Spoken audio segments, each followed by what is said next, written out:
Good day, and thank you for standing by. Welcome to the Kirby Corporation 2025 fourth quarter earnings conference call. At this time, all participants are in a listen-only mode. After the speaker's presentation, there will be a question-and-answer session. To ask a question during the session, you will need to press star 11 on your telephone. You will then hear an automated message advising that your hand is raised. To withdraw your question, please press star 11 again. Please be advised that today's conference is being recorded. I would now like to turn the conference over to your first speaker today, Kurt Niemietz, Vice President of Investor Relations and Treasurer. Please go ahead. Good morning, and thank you for joining the Kirby Corporation 2025 fourth quarter earnings call. With me today are David Grzebinski, Kirby's Chief Executive Officer, Christian O'Neil, Kirby's President and Chief Operating Officer, and Raj Kumar, Kirby's Executive Vice President and Chief Financial Officer. Slide presentation for today's conference call, as well as the earnings release, which was issued earlier today, can be found on our website. During this conference call, we may refer to certain non-GAAP or adjusted financial measures. Reconciliations of the non-GAAP financial measures to the most directly comparable GAAP financial measures are included in our earnings press release and are also available on our website in the Investor Relations section. As a reminder, statements contained in this conference call with respect to the future are forward-looking statements. These statements reflect management's reasonable judgment with respect to future events. Forward-looking statements involve risks and uncertainties, and our actual results could differ materially from those anticipated as a result of various factors. A list of these factors can be found in Kirby's latest Form 10-K and in other filings made with the SEC from time to time. I will now turn the call over to David. Thank you, Kurt, and good morning, everyone. 2025 was a record year for Kirby, capped off by a solid final quarter. During the fourth quarter, we navigated typical seasonal weather and year-end softness with exceptional execution by both our marine, transportation, and our distribution and services teams. We also continued to return capital to shareholders with over $100 million in share repurchases, and we further strengthened our balance sheet by paying down $130 million in debt. 2025's record year of earnings supported another consecutive year of generating more than $400 million in free cash flow. We closed the year with strong operational and financial momentum, combined with improving market conditions. And as we look ahead, we expect steady growth and solid performance in 2026.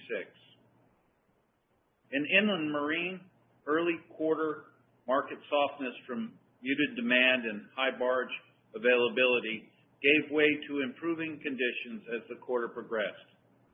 Barge utilization strengthened during the quarter, averaging in the mid to high 80% range, and overall market activity became increasingly constructive, with utilization exiting the year close to 90%.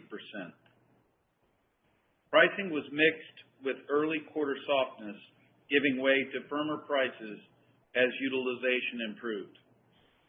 Term renewals were down in the low single digits, and spot prices declined in the low single digits sequentially. At the end of the quarter, and thus far in January, we've seen spot prices rebound in the low to mid-single digits sequentially. With these market conditions, our teams worked hard on controlling costs, operating safely, and protecting margins. With this disciplined execution, the inland business delivered solid operating margins in the low 20% range for the quarter. In coastal, market fundamentals remain solid, with our barge utilization levels running in the mid to high 90% range. Throughout the quarter, customer demand was stable, supported by limited availability of large capacity vessels. Our teams delivered strong operational execution and maintained a disciplined focus on cost efficiency, and this resulted in an operating margin of approximately 20%. Turning to distribution and services, overall demand tracked in line with the prior quarter. We continued to see strong activity in power generation, stable marine repair demand, a slowly recovering off-highway market, and persistent softness in the conventional frac market.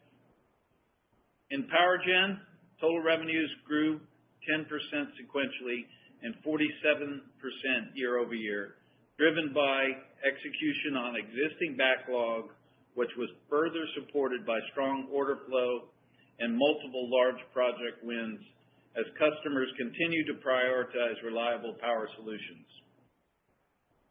In our commercial and industrial market, revenues were down sequentially, driven by seasonal slowness in marine activity and ongoing slow recovery in the off-highway market. In oil and gas, revenues continued to be pressured by a very soft conventional oil and gas business, yet we continue to maintain profitability in this part of the segment. In total, we exceeded our expectations as the segment grew operating income 20% for the full year. In summary, Kirby closed the fourth quarter and year on solid footing despite the usual seasonal challenges in both segments. So far in the first quarter, we've seen stable refinery activity, improving inland utilization, and spot rates that have early signs of an upward trend. In coastal, market conditions remain stable, our barge utilization is strong, and pricing continues to move in the right direction. In distribution and services, even though demand is expected to remain mixed across our product lines, power generation continues to be a standout performer, helping to offset softness in the other areas. Overall, we expect to deliver steady financial performance in 2026, with earnings projected to strengthen year over year. I'll talk more about our outlook later, but first I'll let Raj discuss the fourth quarter segment results and the balance sheet in more details. Thank you, David, and good morning, everyone. In the fourth quarter of 2025, Marine Transportation segment revenues were $482 million, and operating income was $100 million, with an operating margin in the low 20% range. Compared to the fourth quarter of 2024, total marine revenues, inland and coastal together, increased $14.9 million or 3%, and operating income increased $14 million or 17%. When compared to the third quarter of 2025, total marine revenues decreased 1% and operating income increased 13%. As David mentioned, typical seasonal winter weather along the Gulf Coast produced an 82% sequential increase in delay days and negatively impacted operations and efficiency in the fourth quarter. Looking at the inland business in more detail. The inland business contributed approximately 79% of segment revenue. Average barge utilization was in the mid to high 80% range for the quarter, which was an improvement over the third quarter of 2025, but down from the fourth quarter of 2024.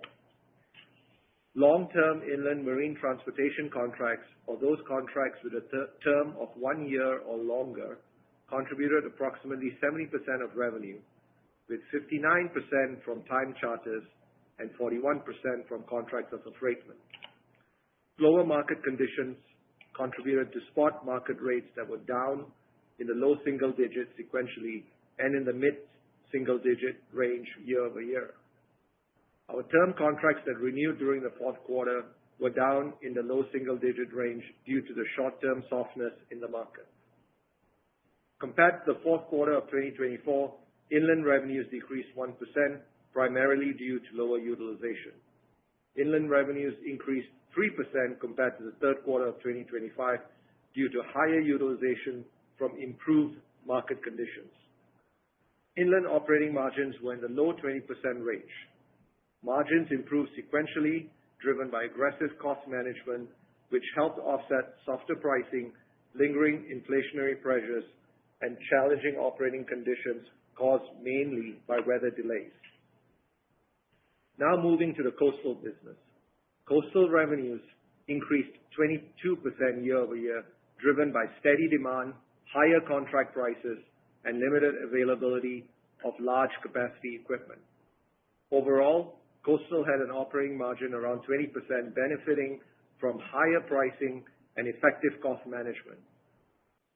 We do expect to see some margin headwinds going into the first quarter of 2026, given the higher number of planned shipyards.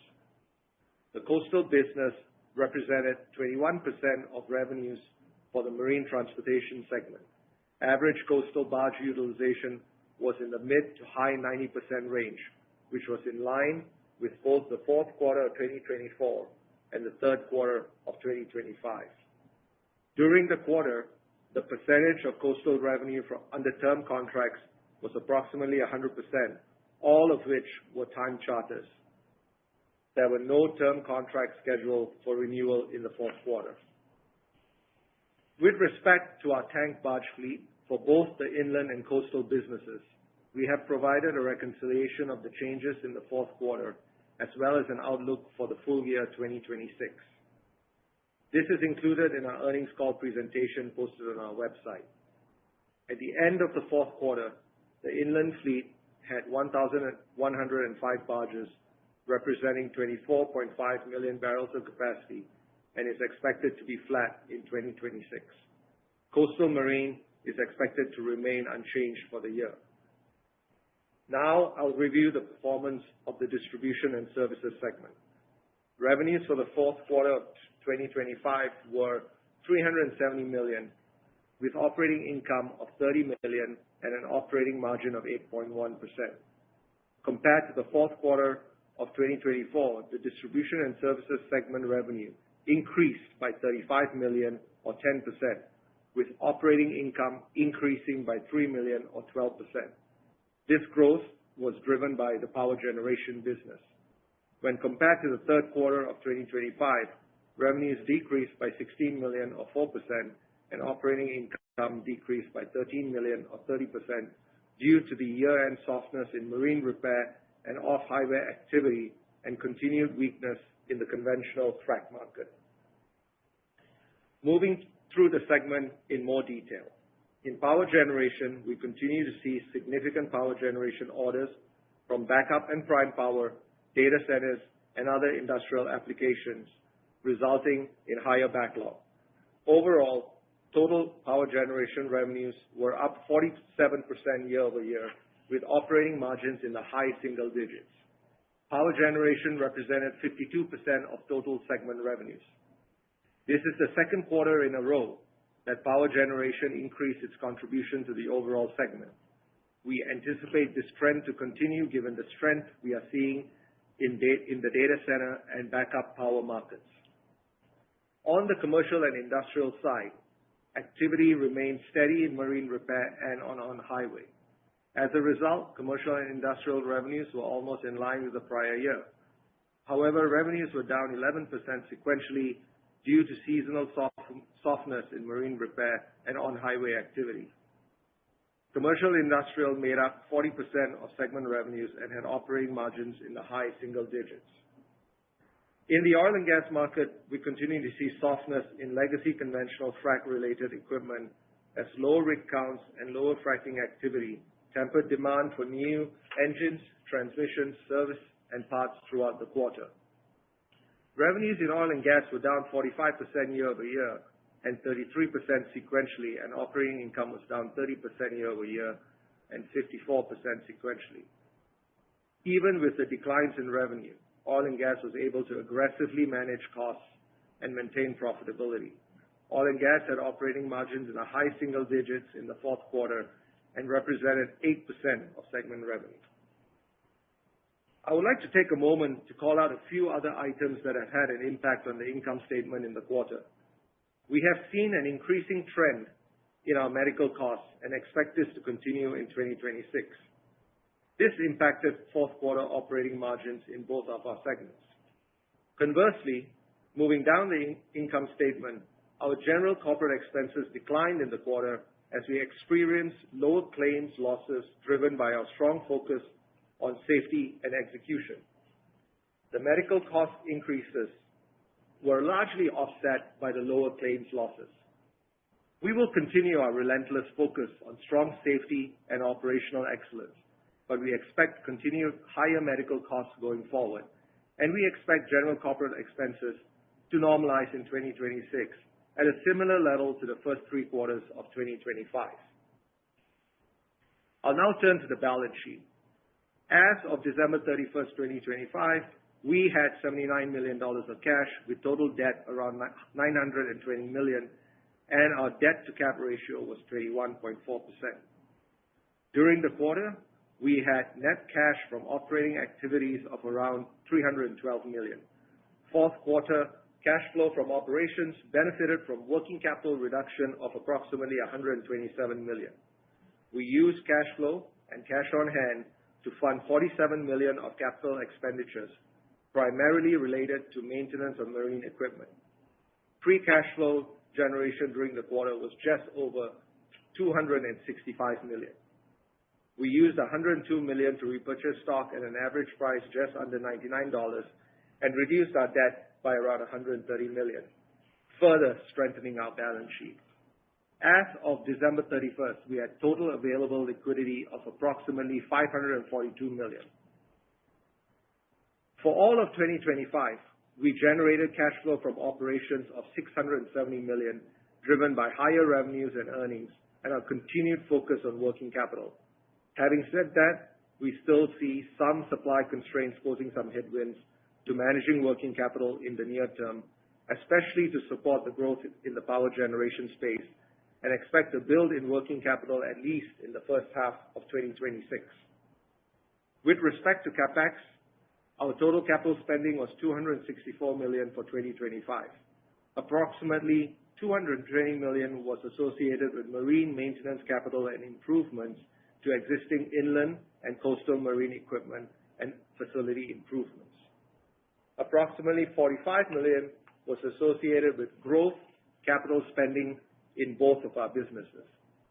For 2026, we expect CapEx to fall into the $220 to $260 million range. We generated $406 million of free cash flow in 2025, which exceeded the high end of our guidance, driven in part by a favorable working capital release in the fourth quarter. We expect 2026 to be another good year for free cash flow generation, with operating cash flow expected to be ranging from $575 million to $675 million. As always, we are committed to a balanced capital allocation approach and will use this cash flow to return capital to shareholders and continue to pursue long-term value-creating investment and acquisition opportunities. I will now turn the call back to David to discuss our full 2026 outlook. Thank you, Raj. 2026 is off to a strong start.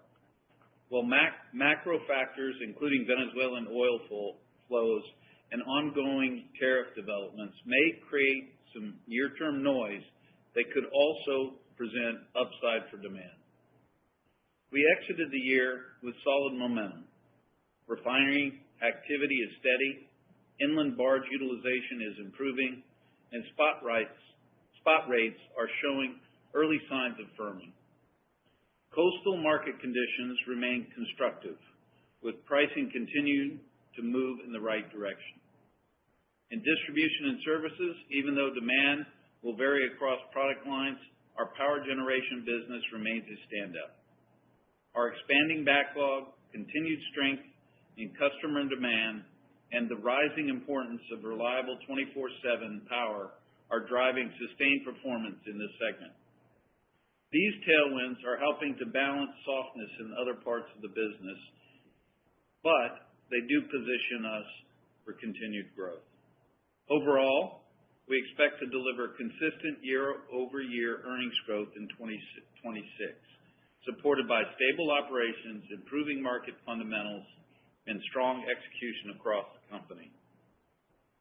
Moving to specific detail on the segments, in inland marine, limited new build activity continues to keep equipment supply in balance and supports constructive market fundamentals. We expect refinery utilization to remain healthy and see early signs of strengthening petrochemical demand, which together should support higher fleet activity. For the full year, we anticipate barge utilization to average in the low 90% range, with pricing improving steadily as demand improves. In addition, 2026 is expected to be a lower maintenance year for the fleet, providing more barges available for service. Overall, inland revenues are expected to increase in the low to mid-single digits year over year. As is typical, seasonal winter weather has set in, and that will weigh heavily on both revenues and margins in the first quarter. However, as we move through the year, we expect operating performance to strengthen. Margins should gradually improve with better utilization, firmer pricing, and lower maintenance, ultimately averaging in the high teens or low 20s for the full year. In coastal, market conditions remain favorable and supply and demand remain balanced across the industry fleet. Steady customer demand is expected to keep our barge utilization in the mid-90% range. While we expect elevated shipyard activity to persist throughout the year, we still anticipate mid-single-digit revenue growth versus 2025, which has been helped by gradual pricing improvement as new contracts renew. Coastal operating margins are expected to be in the high teens range on a full-year basis, with some pressure in the first part of the year due to heavy shipyards. In the distribution and services segment, we expect stable growth supported by rising customer demand in several areas, offsetting weakness in others. We anticipate that deliveries will continue to be somewhat uneven due to persistent availability constraints and long OEM lead times, which are affecting the timing of equipment and parts flows, but fundamental demand trends continue to show strength.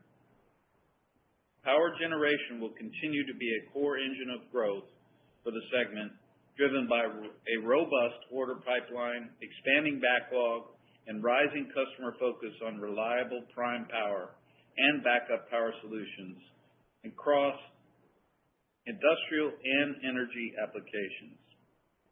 In commercial and industrial, the outlook remains stable, with solid marine repair activity and ongoing improvement in on-highway service and repair activity.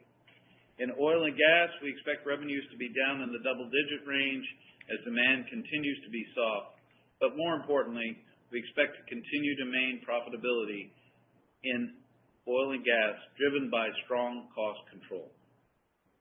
Overall, the company expects total segment revenues to be flat to slightly higher year over year, with strength in power generation helping to offset lower oil and gas activity.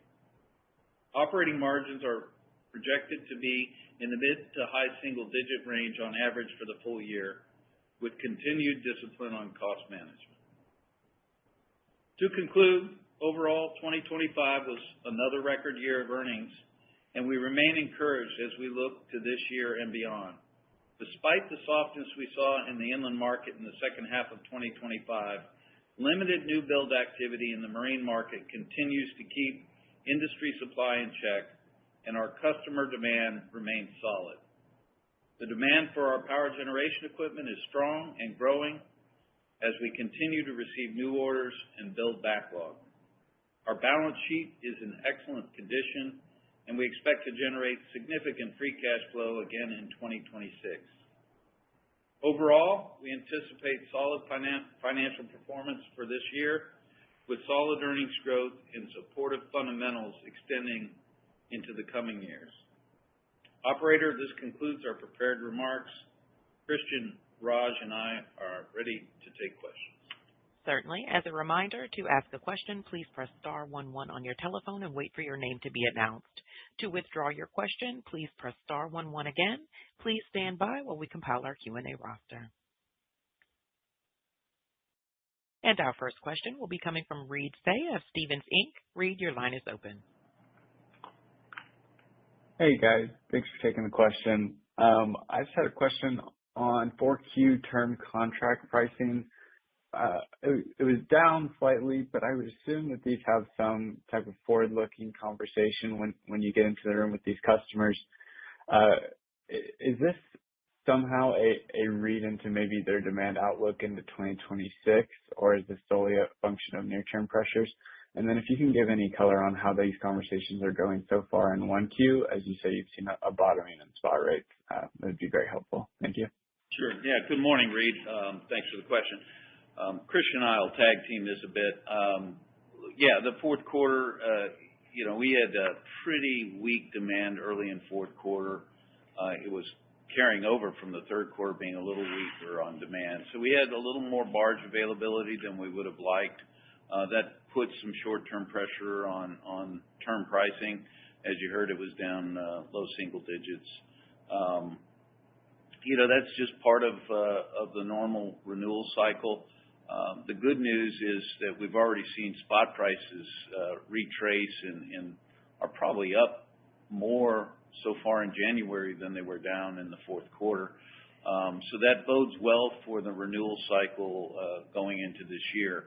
I think it was really demand softness in the latter half of last year kind of set the tone for the price renewal, term renewals. But so far the tone is much improved this year. Part of that is weather, for sure. We're tighter because of weather, but we are seeing more volumes. I don't know, Christian, what was our utility this morning? We were 94% this morning, so utility's tight.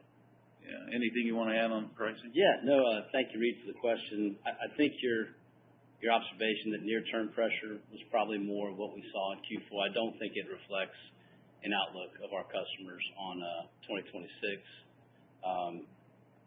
We definitely feel some momentum as we enter this year and we exited last year. We were just in a window there where, we were fighting for rate increases, and we ended up, kind of slightly below that, single digits. In light of where the refining industry was with running the light crude slates, where the chemical markets are with some of the distress and the malaise that you hear about in the headlines, we feel, okay about those Q4 renewals, but we definitely are optimistic that as we enter Q1, pricing stabilized, teams execute very well. Utilization, as David just had us mention, is 94%. So feeling okay as we enter Q1. Your question was about Q4, but short answer was about the near-term pressure in the market. Yeah, I would add, Reed, that the refinery complex is doing better. We have seen the lighter crude slate get a little heavier. We remain hopeful on Venezuelan crude. It's still early days to see what impact that has. But I would just add that chemicals have been really tough for the last couple of years, almost the last several years. Boy, if we got a little upturn in chemicals, we could be extremely tight very quickly. So,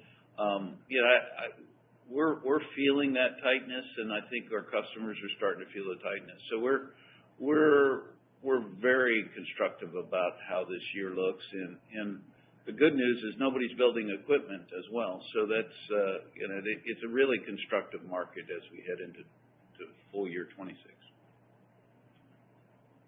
Got it. That's helpful. Thank you. And then on the coastal side, revenue's expected to be up in the mid-single digit range. You don't have a lot more room on your ships to increase volumes. It seems like it could be almost a proxy for price increases in 2026, but is there some impact in there from maybe your increased shipyards that you talked about? And then I guess what cost impact should we expect from increased shipyards in the first part of this year? Yeah, no, this will be a heavier shipyard year for sure. The number of shipyard days are up at least 10% plus. So as you know, with shipyards, we don't get the revenue, but we still have the cost, so that there is a margin impact what you have. So when you hear we're up in terms of revenue, that's all price. It's all price, and because obviously when you're in the shipyard, you're not moving the volume. So it's a very constructive market in the coastal business. Nobody's building any new capacity.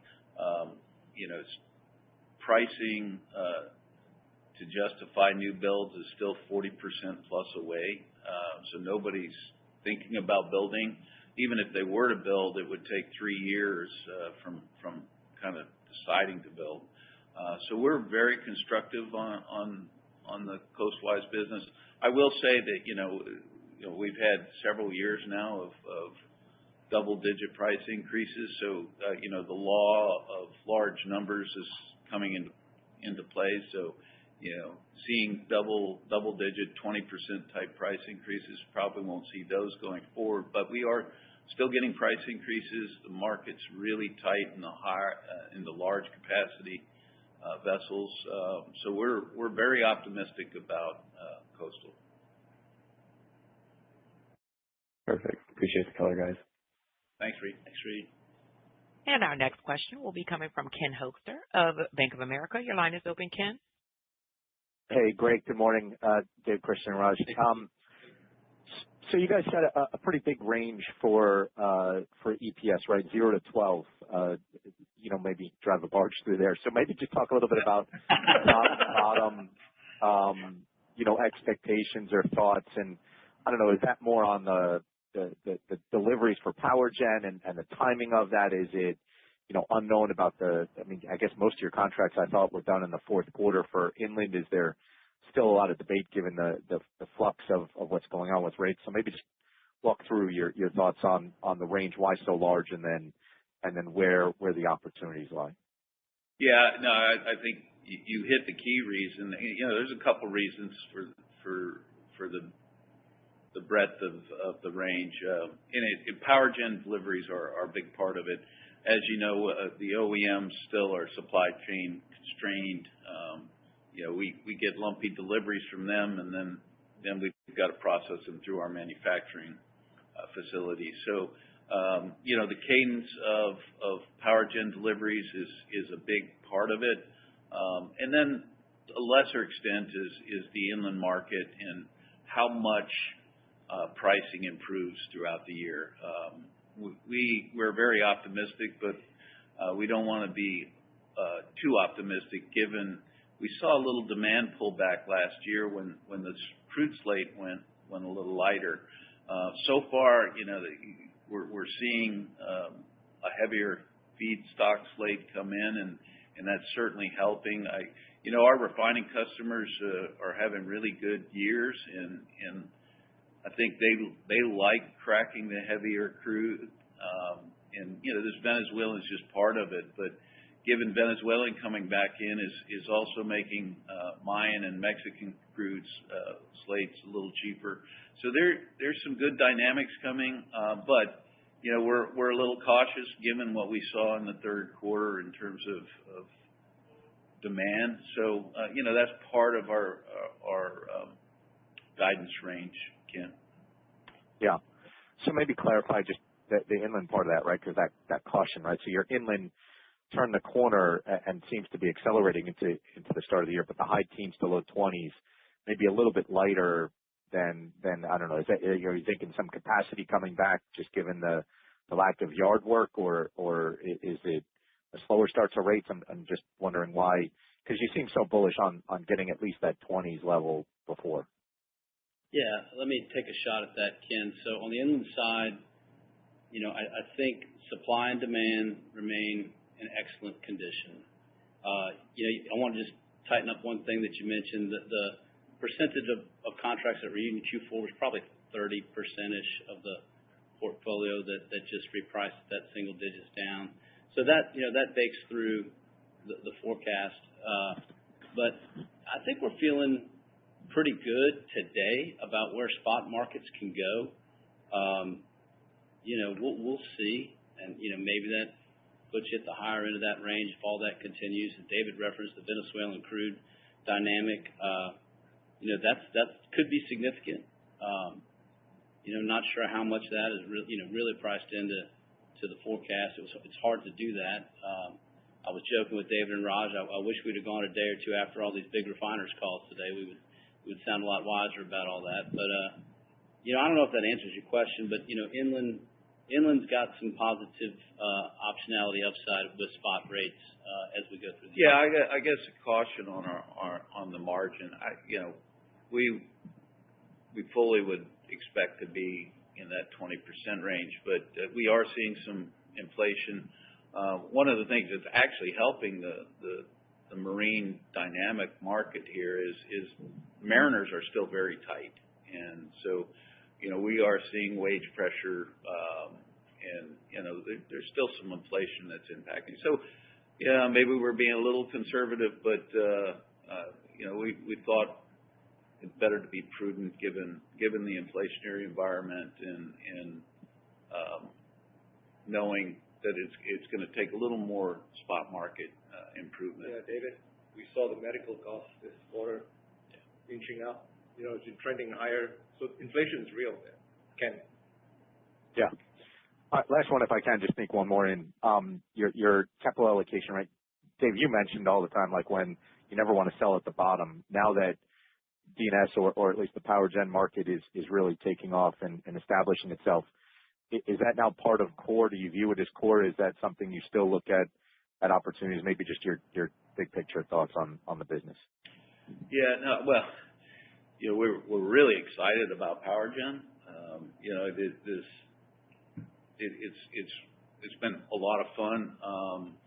With that said, we're always looking for ways to enhance shareholder value, and if there's a transaction that really adds to shareholder value, we would go after it. That said, we're very excited about power gen. We're starting to get into higher power nodes. The percentage of behind the meter equipment that we're providing is going up. Just standby backup power has got a little lower margin, but when you get behind the meter, it's natural gas driven, a lot more engineering involved, and so we're excited about that. And then as you look out, all this equipment that's going in is going to provide some service annuities for us. So, we're pretty excited about where power gen's going. So, it's hard to say, but we've always been focused on how can we maximize shareholder value. Appreciate the time and thoughts. Good luck in 26. Thanks, Ken. Appreciate it, Ken. And our next question will be coming from John Chappell of Evercore ISI. Your line is open. Thank you. Good morning. David, when we hear you talk about all three core businesses, kind of getting to that guidance range seems ultra conservative. I mean, you spoke to being conservative on inland margin, and that makes sense with the inflation and the medical side. Venezuela, you noted as being a big air pocket driver back in June, July, August maybe. Now you've mentioned the potential for that to be upside. Power gen's obviously driving the bus on D&S. That was a high single-digit margin business in 4Q, and D&S overall margin guides mid to high single digits, and you bought back $100 million of stock in 25. So just trying to flesh out in this flat to 12% guide, is there any buyback? Is there any Venezuela upside? Why wouldn't D&S be better than mid-single digit margins if power gen, which is a high single digit margin business, is doing so much better than oil and gas and C&I? Can you just help out with that? Yeah. We'll tag team that a little bit. Let me break that down in a couple things. On the D&S margin, let me break that down a little bit. I alluded to it a little bit here with behind the meter versus just backup. One of the things with power gen, if it's just a backup engine, now there's a backup diesel engine for a data center, for example, there is some engineering componentry there, or input there, but it's a pretty basic piece of equipment. We add bells and whistles to it, and cooling and fuel tanks and software to control it and stuff like that. But the big piece of that is the engine, and unfortunately, the whole market knows what every engine costs. So our ability to mark up the price on engines is constrained. So when we're shipping a lot of data center backup power, it's going to be lower margin. Conversely, when we start shipping behind the meter type stuff, that's all natural gas recip engines, very highly engineered, a lot more sophisticated, higher margins. So Part of our margin progression for 26 is lower margins in the first half when we're shipping a lot of kind of backup power, and then the second half is when some of our behind the meter backlog will start to ship. We're melding that together and giving you our best thought on margins. The good news is, revenue's growing. Yeah, the margins are a little lower, but this is still a really good growth market. And then when you look out 27, 28, as service and parts start to grow, there's a lot of equipment going out there right now. We'll see margins improve in the outer years. We provide service and parts to not just the equipment we've deployed, but the equipment that some of our competitors have deployed. We've got a very large technician base, and frankly, we'll continue to grow our service capabilities, and that gets to kind of the acquisition and the capital allocation, if you will. And I know Christian's going to add some more color here in a minute on power gen, but on capital allocation and share repurchases, the conversations we're having in M&A are more frequent. As we look at our free cash flow, it'll be like it was in 25. I think we did over $400 million in free cash flow, and in 25 we put $360 million of that free cash flow to share repurchases. So, we definitely like buying back our stock. So absent some acquisitions, you should see us deploy free cash flow. So we've got a little bit of share buyback in that guidance, not a lot, because we're constructive on where we think M&A might go. But as you know, and you've seen John over the years, it's really hard to predict that M&A. We remain very disciplined on our capital returns, and so that bid offer spread is what comes into play. But I think Christian wanted to add a few more thoughts on power gen. No, appreciate the question, John, and thank you, David. Just a little more information on the behind the meter power system in the DNS profitability. There's, it's obviously a mixed piece, as David referenced, between the standard backup diesel power generation for a data center and our behind the meter power system. And the key there is that it's an entire system. It's got more value, integrated power. It's not just the generator. It's a highly engineered product. We include our own advanced power distribution units that go with, the system. Our power management and control systems add value. It requires a lot more extensive, balance of plant. And as David referenced, the service opportunity on behind the meter power, where the gens are running 24/7 and not just firing up on a standby basis, represents a significant long-term service opportunity. And so I think David touched on all this, but I just wanted to give a little more color on that behind the meter power system. And then I think you asked about Venezuela and its impacts. I'll touch on that, David. So, Venezuelan crude in large volumes in the Gulf of Mexico has historically been a really good story for us barge guys. Heavy crude in general for PADD 3, creates bottom of the barrel residuals that have to move by barge, produces intermediates and mediums that are better moved by barge and move between refineries to balance them. Also, you're starting to see the evidence that this Venezuelan crude is going to be discounted to other crudes, so the price is cheaper. If our refiners are happy and crack spreads are better and they're more profitable, as they go, we go.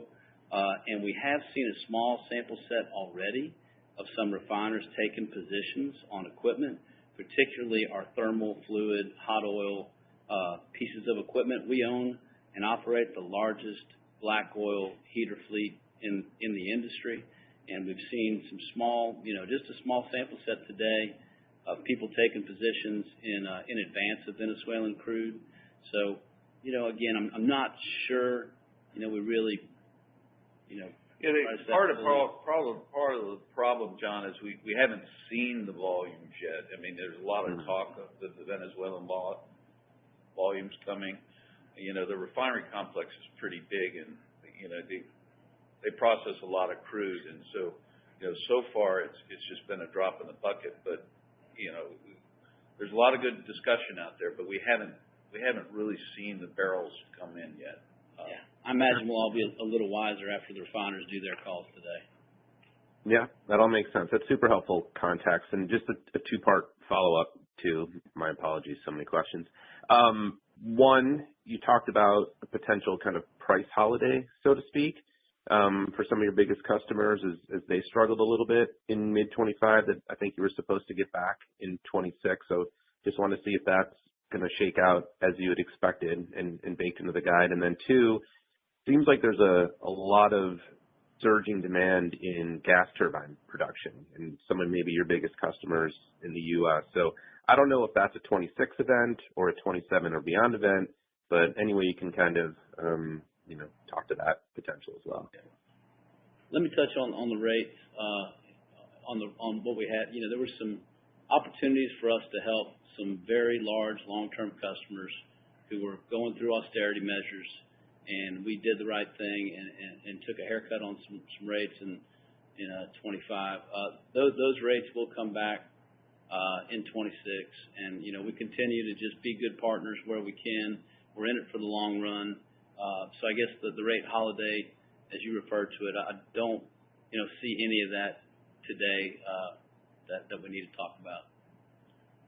Yeah, on the larger power nodes, you heard us talk about it. Part of that is larger recips coming from the OEMs, but there is a portion of gas turbines.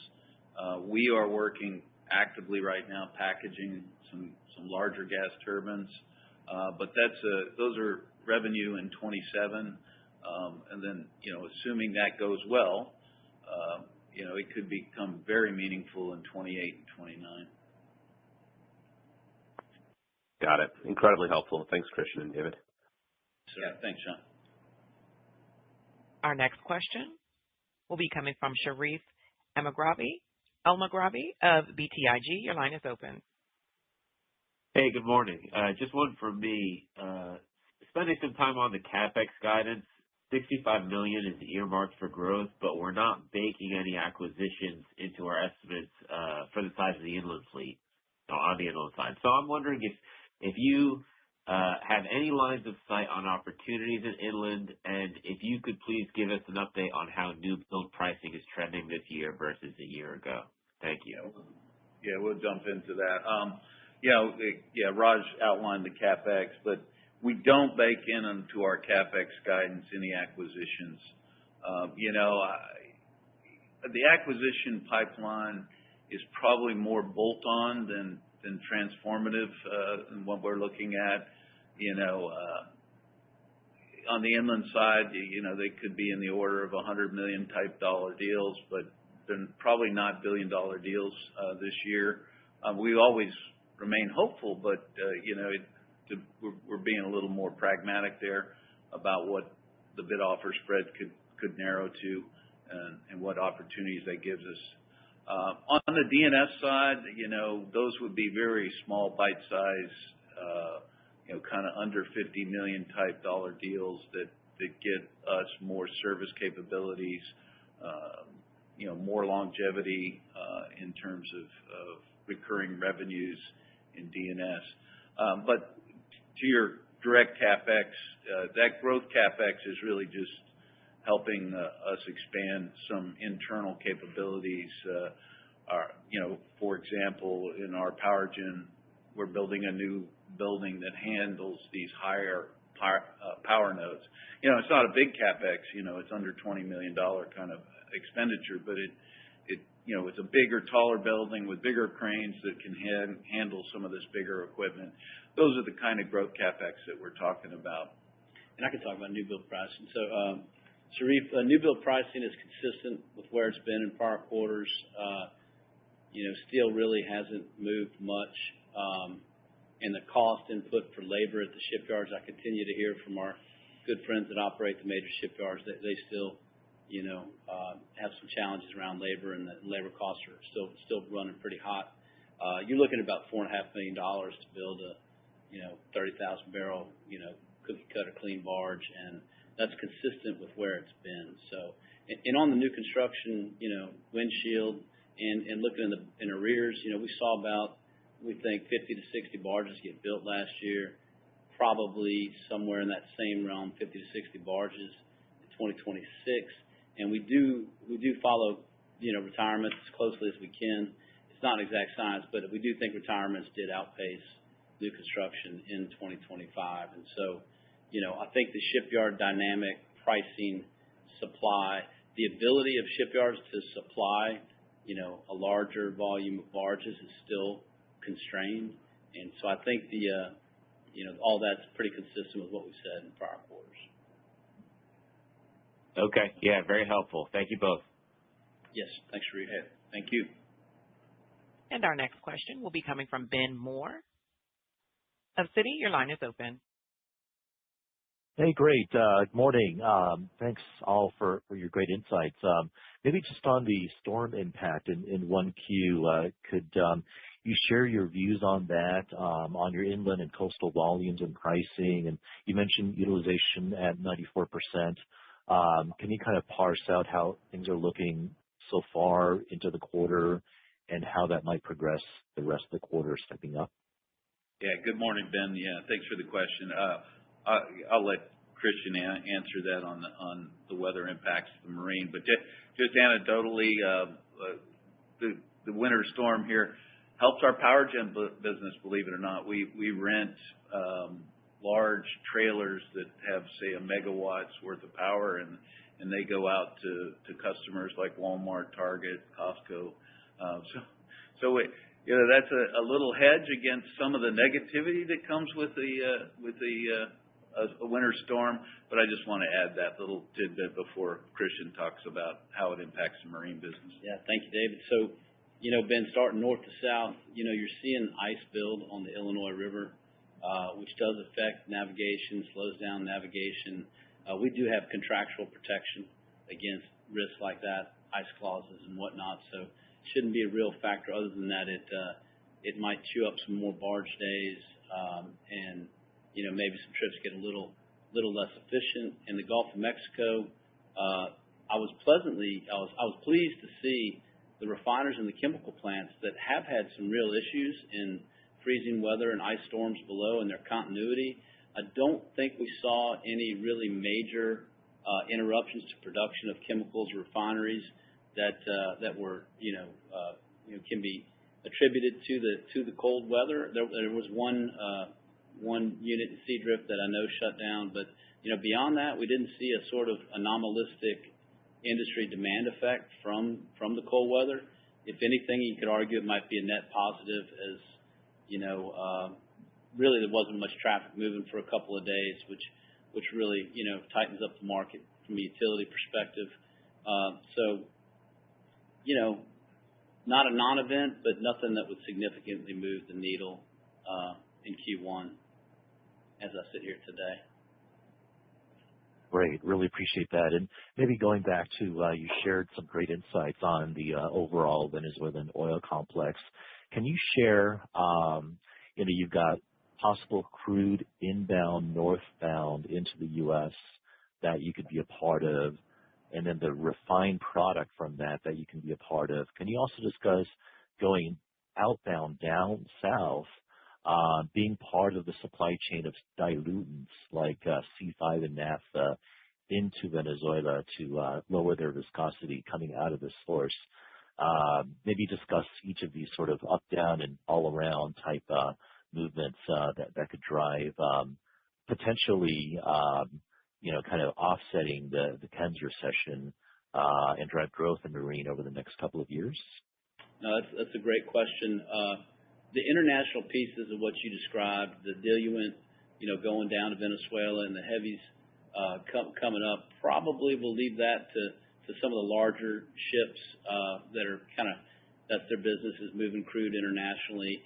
We will, I think, benefit from the refining portion of, if you input 1 barrel of Venezuelan crude versus 1 barrel of light sweet, what does that mean to a barge line? It means there's going to be more opportunities for us to move the heavies and the intermediates. Just history just proves that out. And I do think the constructive, pricing discounts for the major refiners and other refiners, they'll take advantage of that. And, that means they'll heavy up, even more.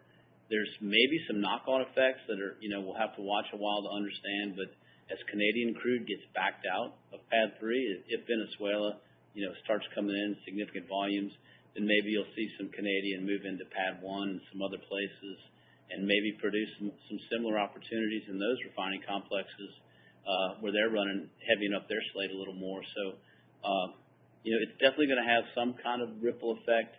It's very early innings, very hard to tell. But short answer, yeah, we like the prospects of what happens in the Gulf. We probably won't be participating in the international moves. Great, appreciate that. And maybe just one last one for me. Sorry for the three questions. Back to Ken's question on the step up in power gen growth in 4Q. Can you maybe as best as you can kind of parse out what portion of that is just lumpiness and what portion is sustained acceleration and growth? And would you adjust your previous outlook of up 10 to 20% year over year in power gen revenue higher? Yeah, let me try a couple things to answer that. Part of our constraint is the OEM supply. I'd love to, adjust up our revenue growth. The problem is just getting the engines. But the growth is there for the longer term, into 27 and 28, and particularly if we add some service components and perhaps some higher power nodes should add revenue as well because they're just more expensive pieces of equipment. And certainly if with the gas turbine side, we're already doing some service on gas turbines. So that growth should happen over time, but to accelerate it would take a bigger supply chain. Now, that said, some of our OEMs have announced capacity expansions, but those capacity expansions are going to take a couple years to come forward. And the second part of your question was? Yes, the 4Q strength, maybe parsing out what you think is lumpiness versus sort of sustained acceleration. Yeah, we did have some. We're going to have lumpiness throughout the year, and it'll depend whether we're shipping backup power or behind the meter power. I would focus on just kind of the full year and not worry about the quarter to quarter lumpiness. I know that's not a very satisfying answer, but that's the way we look at it. We're expecting that 10 to 20% kind of growth in power gen. When we look at our backlog, we haven't given backlog, but sequentially backlog was up 11%, and then year over year our backlog was up about 30%. So that's the way we look at it. The market continues to grow. We continue to participate in it. It will be lumpy just because of the way the supply chain works. We get a batch of engines, and then we've got to build out our kit on them, and then get the shipments out, and it's just going to be lumpy quarter to quarter. Great, thanks very much. So 10 to 20% for next 1-2 years until the OEMs add capacity, and then that could step up from there. Yeah, I believe that's true. Great. Yeah, thanks so much. Everybody does wonder about, is this an AI bubble? But I would say, this power need is real. All these AI and data center guys are actually generating real cash flow. It's a lot different than the .com era when they didn't have cash flow. These guys have real cash flow. And what we're hearing is, our customers are talking about their customers and saying it's real demand. So our customers are really talking about real demand. So we're very constructive on this. Great, thanks for that. From what we're seeing, it does look like it's still very nascent, very early innings. Thanks again. Thank you, Ben. Appreciate it, Ben.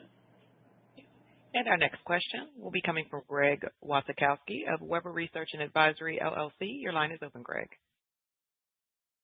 Yeah, hey, good morning, guys. I just wanted to keep going off that last question. You just talked about the OEM's capacities, but can you give us an idea of your capacity just there in the power generation as a whole? You know, if we look ahead to 26, 7, and 8, if we model in, you know, X megawatts of growth or X percentage of growth, you know, is there a natural ceiling there for you guys that you're able to physically handle? Or is there then a call for reinvestment on your end in order to grow the segment's capacities? Just, you know, great question, really.